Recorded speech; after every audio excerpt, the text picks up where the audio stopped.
Depuis quelque temps, on observe dans les villes du Cameroun une prolifération des kiosques métalliques, des kiosques installés sur les trottoirs pour des transferts d'argent ou jeux de hasard. À Douala, ils se comptent par milliers et la communauté urbaine évoque une anarchie qu'elle compte éradiquer dans un futur très proche. C'est l'objet du Plus de l'info de ce soir, réalisé par Vanessa Mela-Kamdem, Marius Kossou et Linda Tegueb. C'est actuellement le gros business des menuisiers métalliques. Les kiosques, très sollicités par les opérateurs économiques et qui inondent depuis quelque temps les rues des cités camerounaises. Dans cet atelier du quartier Bonabéry à Douala, on est débordé de travail. On a les kiosques de 1 par 1 sur 2 qui coûtent 165 000 avec équipement à l'intérieur, les lambris, grillage, peinture. Donc en finition, ça coûte 165 000. On a les kiosques de 150 par 2 qui coûtent 250 000. On a les kiosques de 125 par 2 qui coûtent 220 000. Il y a beaucoup de demandes énormément. Leurs clients vont de l'auto-employé à la grosse multinationale. Ils appartiennent à des secteurs d'activité différents, mais le jeu de hasard et le transfert d'argent ont la part belle. Dans la foulée, chacun essaye de se démarquer par la taille, la forme ou la couleur de son kiosque. Ces petits box en métal garantissent aux propriétaires la proximité quant à leur public cible. Dans la ville de Douala, nous avons plus d'une centaine de kiosques.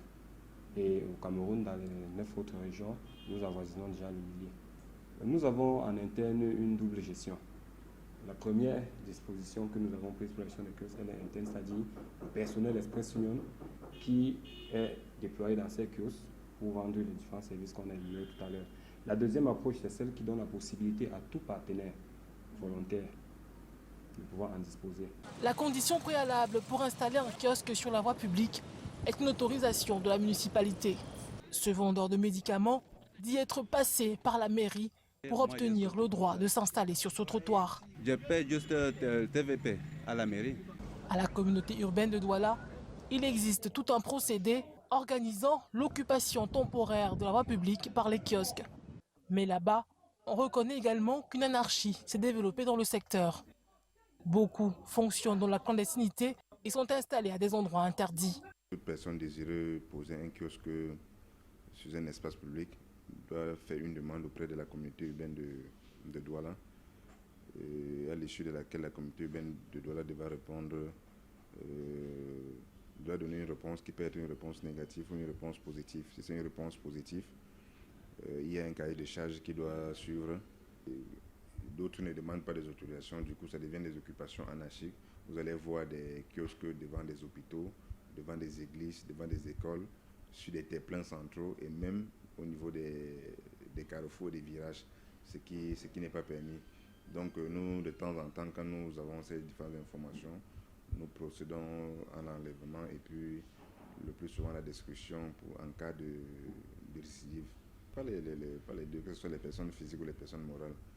Et ça peut être Paris Foot, ça peut être MTN, ça peut être Orange, ça peut être X, ça peut être Y. Donc tous ces promoteurs, chacun à son niveau, essaient de créer un peu du désordre. Plus souvent, les communes d'arrondissement donnent des autorisations pour les kiosques sans prendre en compte ces différents paramètres dont je venais de citer. Ce qui crée un peu des problèmes parce que une fois qu'ils ont donné des autorisations et qu'ils ont pu percevoir le TVP, ça met un peu en difficulté la communauté urbaine qui vient dans sa mission de réguler dans cette occupation.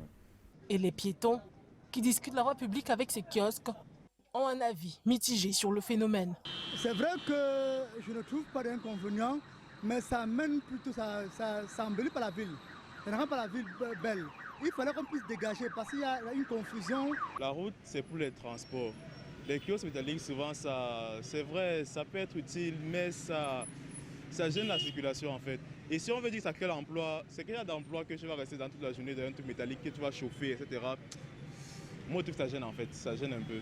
De préférence, même, oui, de faire les kiosques métalliques, on peut même mettre des kiosques devant les bâtiments, mais non juste en route en fait, parce qu'en route, ça va pouvoir causer une accumulation. C'est pas si vous voyez un peu. La population aussi, l'avantage à ces kiosques, parce que bon, ça leur permet de faire leur service rapidement. Désordre urbain ou arme de lutte contre le chômage, la communauté urbaine de Douala est engagée dans un processus d'aménagement du secteur. Elle envisage débarrasser la ville de Douala de tous ces kiosques pour les remplacer par ce modèle qui, selon elle, cadre mieux avec le plan de développement de la ville de Douala. Le projet, en cours de réalisation, sera matérialisé dans les rues d'ici 2020.